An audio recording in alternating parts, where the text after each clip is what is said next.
बच्चों, पंडिता रमाबाई का जो अधूरा क्वेश्चन आंसर वगैरह अभ्यास कर रह गया था, आज आप सबको वही पूरा कराने जा रही हूँ।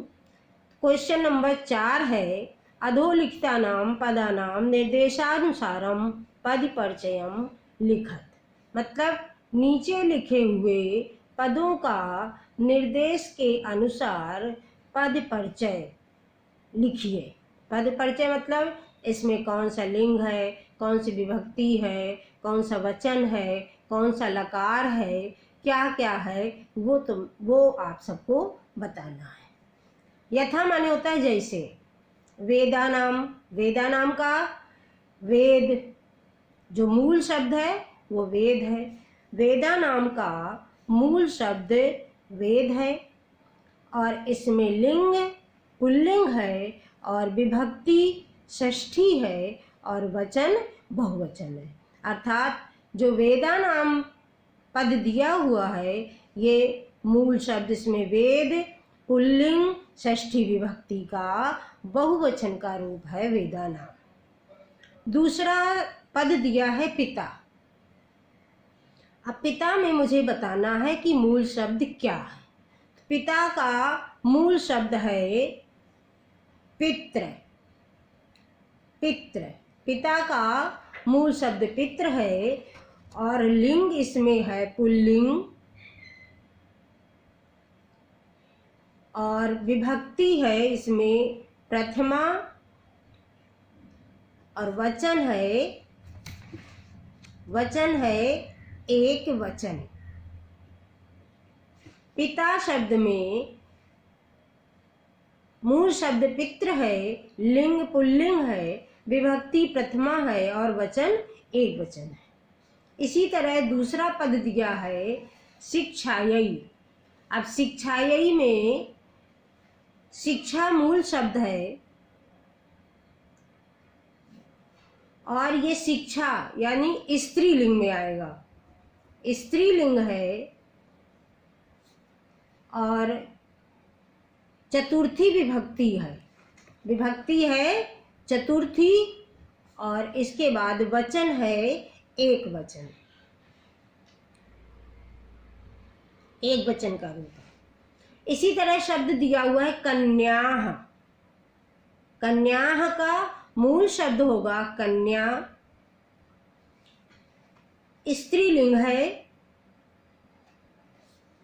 विभक्ति में लता, जैसे स्त्रीलिंग में लता के रूप चलते हैं, लता लते लताः, उसी तरह कन्या कन्ये कन्याः, यानी प्रथमा का बहुवचन और द्वितीया के भी बहुवचन में बनता है।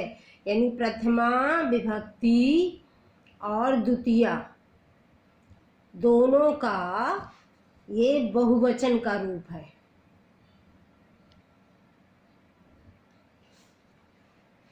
नारीणाम, अगला पद दिया है हमारा नारीणाम। नारीणाम का नारी मूल शब्द हो गया और लिंग हो गया स्त्रीलिंग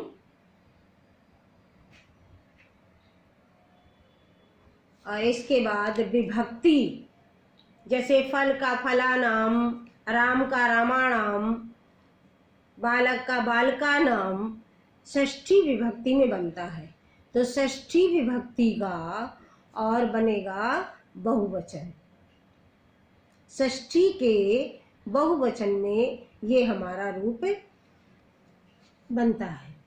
अगला पद हमारा है मनोरमया। मनोरमा मूल शब्द हो गया, इसमें एक नाम है मनोरमा, ये हमारा मूल शब्द हो गया। ये भी स्त्रीलिंग में ही है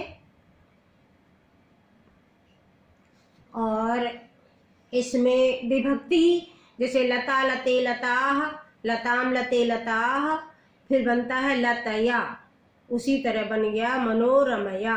अर्थात तृतीया विभक्ति एक वचन, तृतीया विभक्ति का एक वचन का ये रूप होगा। इस तरह से ये हमारा जो पूछा गया था अधोलिखित पदों का निर्देशानुसार पद परिचय बताइए। इसमें मैंने ऊपर का जो यथा वाला शब्द है वो छोड़ दिया है, आप सब उसको भी लिख लेंगे। पहले उसे लिखेंगे फिर ये सब लिखेंगे। आगे क्वेश्चन नंबर 5 दिया हुआ है, अधोलिखिता नाम धातु नाम लकारम पुरुषम वचनं च लिखत। नीचे लिखे हुए धातुओं का लकार, पुरुष और वचन लिखिए।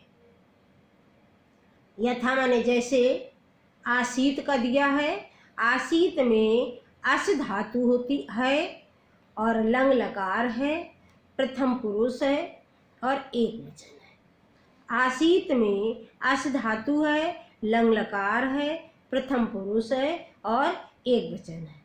इसी के अनुसार मुझे इन सभी पदों में धातु, लकार, पुरुष और वचन बताना है। दूसरा पद हमारा कुर्वन्ति, ये दिया है कुर्वन्ति। कुर्वन्ति में धातु होगी हमारी क्री और लकार होगा लट लकार। जैसे अभी आप सबको रूप पढ़ाए गए थे, पठति, पठतः, पठन्ति, इसी तरह रूप चलते हैं। करोति, कुरुतः, कुर्वन्ति। और पुरुष प्रथम में है, प्रथम पुरुष का है और वचन हमारा है बहुवचन। दूसरा दिया है आगच्छत। आगच्छत माने आया, आ उपसर्ग है, गम धातु है, इसमें धातु है गम। आ उपसर्ग गम धातु और लकार इसमें दी हुई है लंग लकार। लंग लकार है और प्रथम पुरुष है, एक वचन।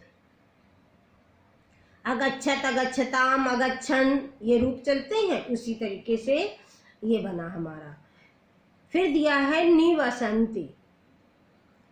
पठति, पठता, पठन्ति, करोति, कुरुतः, कुर्वन्ति। आप सब इसको समझ गए होंगे कि प्रथम पुरुष का बहुवचन है, इसमें तो कोई दिक्कत नहीं है। प्रथम पुरुष का बहुवचन जैसे ये पद था, उसी तरीके से ये भी हमारा प्रथम पुरुष का बहुवचन है और लकार भी लट लकार है। इतनी बात आ गई है। तो अब नी उपसर्ग है और वस धातु है, बस इतना याद समझना है। नी उपसर्ग है, वस धातु है, लकार इसमें है लट और प्रथम पुरुष बहुवचन, प्रथम पुरुष का बहुवचन। इसके बाद गमिष्यति। जैसे आप सबको अभी रूप पढ़ाए गए थे, पठति, पठतः, पठन्ति, ये लट लकार में बनते थे और पठिष्यति, पठिष्यतः, पठिष्यन्ति, ये हमारे लट लकार के रूप बनते हैं। तो इसमें गमिष्यति अर्थात गम धातु होगी और लट लकार होगी, लट भविष्य काल वाली, और प्रथम पुरुष और एक वचन। फिर आगे आया अकरोत। अकरोत क्री धातु है और लकार है लंग लकार। जब आपको रूप याद हो जाएंगे तो सब याद हो जाएगा। लंग लकार और प्रथम पुरुष एक वचन। इस तरीके से ये आपका क्वेश्चन नंबर 4 और क्वेश्चन नंबर 5 ये दोनों पूरे हुए।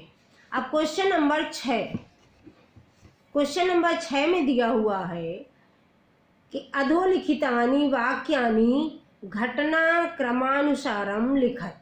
मतलब नीचे लिखे हुए वाक्यों को घटना क्रम के अनुसार लिखिए। ये हमारे कुछ सेंटेंस दिए हुए हैं।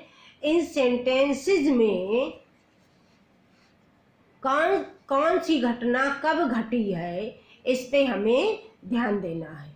तो सबसे पहले तो देखो जन्म होता है, तो 1858 तमे ख्रीष्टाब्दे रमाबाई जन्म अलभत।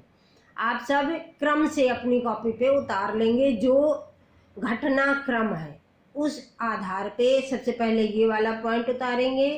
इसके बाद जन्म लेने के बाद उन्होंने अपनी माता से संस्कृत की शिक्षा प्राप्त की। सा स्वमातुः संस्कृत शिक्षां प्राप्तवती, उन्होंने अपनी माता से संस्कृत की शिक्षा प्राप्त की।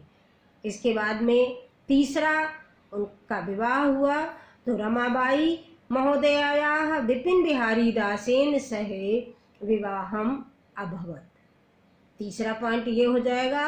और चौथे में होगा सा उच्च शिक्षार्थम इंग्लैंड देशम गतवती, वो उच्च शिक्षा के लिए इंग्लैंड देश गईं। इसके बाद उन्होंने जब लौट के आईं तब मुंबई नगरे शारदा सदनम अस्थापयत, मुंबई नगर में शारदा सदन की स्थापना की। और सबसे लास्ट में 1922 ईस्वी वर्षे रमाबाई महोदया निधनम अभवत्, रमाबाई महोदया का निधन हो गया। इस तरीके से ये पाठ आप सबका यहीं पे ख़त्म होता है। सबसे पहले ये नंबर, फिर दूसरे में 4 नंबर, फिर तीसरे में का नंबर तीसरे पॉइंट पे, और इसके बाद चौथे पे जाएंगे आप तो उच्च शिक्षार्थम इंग्लैंड देशम गतवती, और फिर 5वें पे शारदा सदन की स्थापना की, और 6ठे पे उनका निधन हो गया। इस तरीके से ये पाठ यहीं पे ख़त्म होता है। अब इसका रिवीजन आप सब क्वेश्चन आंसर सहित करेंगे। धन्यवाद बच्चों।